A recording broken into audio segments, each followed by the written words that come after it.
Hello, welcome to Radical Improvements. This is my style and self-improvement channel where I talk about both all the time. Welcome, how you doing? Today, I'm finally going to talk about summer style. Yes, I have seen the comments repeatedly asking since the beginning of the year, can you do some stuff on summer style? And I'm here for you lads, I'm here for you. And this is going to be also the most styled tuber video I have done so far, because we're going to do my top most important pickups this summer in my wardrobe. I guess first of all I should apologise for putting this out in August and not June, but I have been very busy, so I finally got round to it.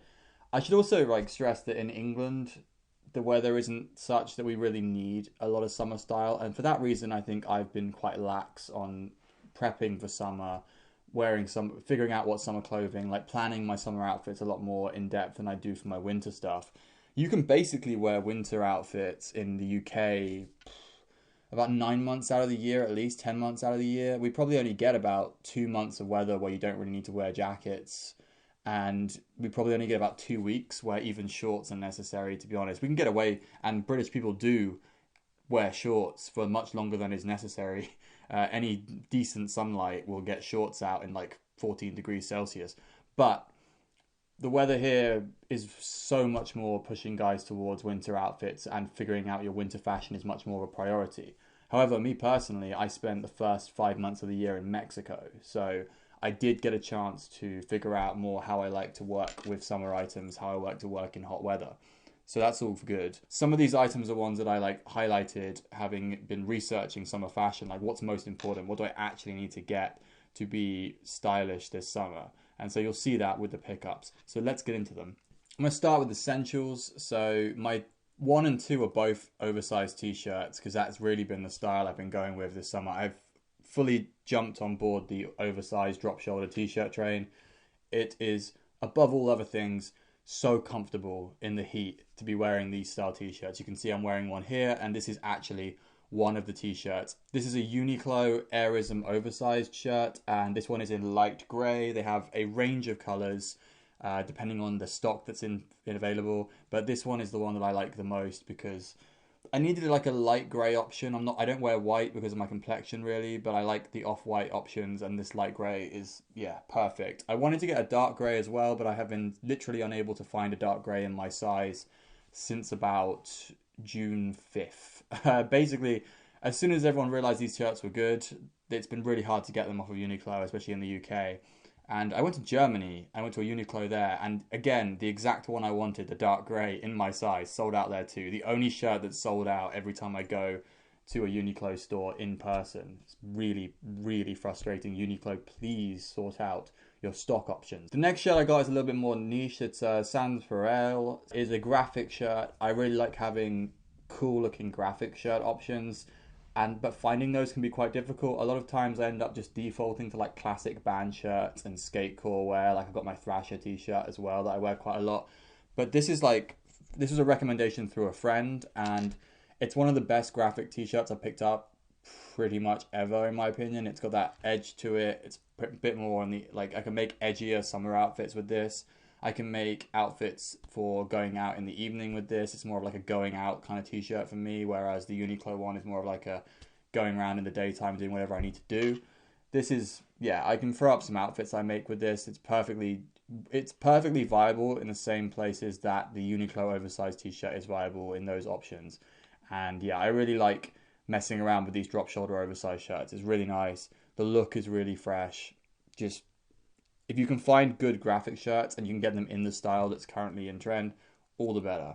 Moving on to number 3, we get into shoes, and it's time for a big confession. So the shoes I picked up for this summer were Nike Air Force Ones, and I have talked about my white Air Force Ones on the channel before because, shockingly, I am 29 years old and I've never owned a pair of white Air Force Ones in my life.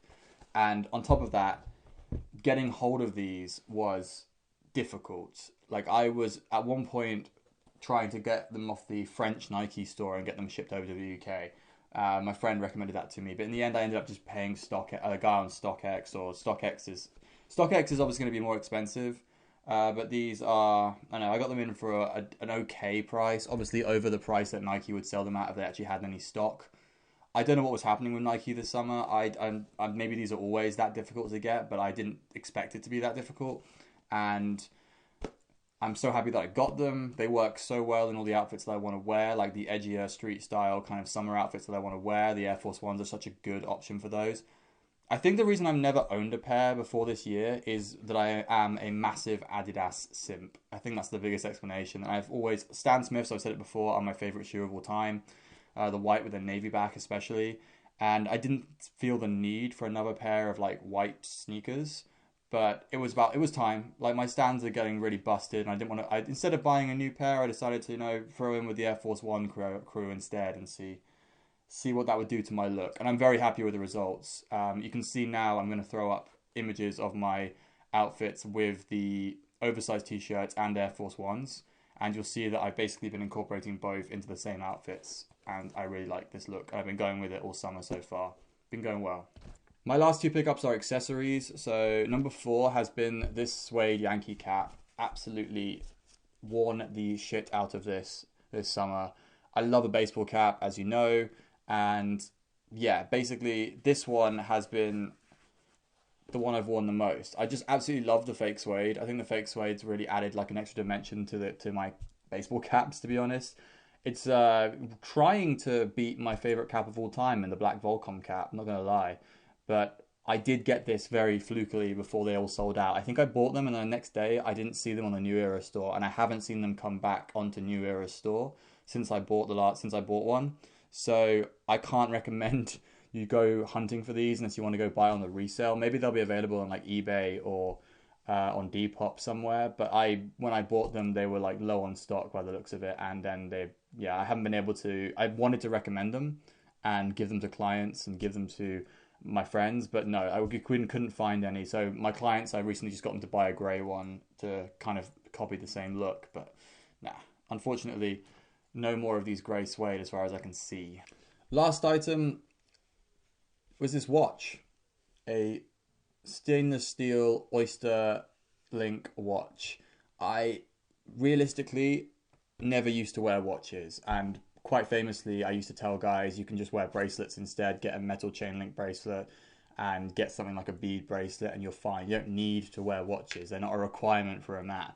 But this year I decided to research the style of watch that would work best in summer, because in summer, obviously, you're not wearing jackets. You've got a lot more, like, your wrists are on show. You might as well wear something on them. So I see the value of a watch like this, especially when you're wearing in summer. I think in summer is when the watch really comes into its own as an accessory, in the same way that baseball caps kind of come into their own as well in the summer.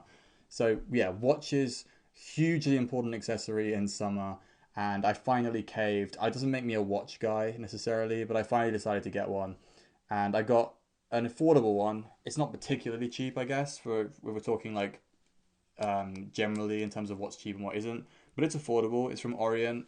It is essentially a copy of the Omega Seamaster, and I really like what it adds to my look. Obviously, the stainless steel matches with I generally have steel accessories, so everything matches together, and it's really added a new dimension to my accessories in summer, and I'm really happy with my decision to buy it. I did have to fiddle with it and take a few links out, so I actually bought one of these things you can take links out with, but I believe if you buy one of these, you can just do it with a hammer and a pin, and you can get those out yourself. Just don't damage your watch trying to fix it in terms of your wrist. You can just take it to someone who's professional and get links taken out anyway, so it's not a problem. So, those are my important pickups this summer. These are the ones I've had the most use out of all the things I bought for this summer specifically. It's like one of the first summers where I really had to plan out my summer wardrobe. Like I really decided to go all in and like actually commit to it.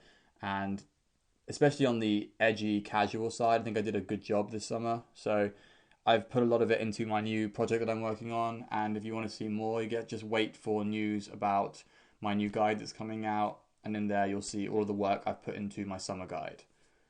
Until next time, guys. Peace out.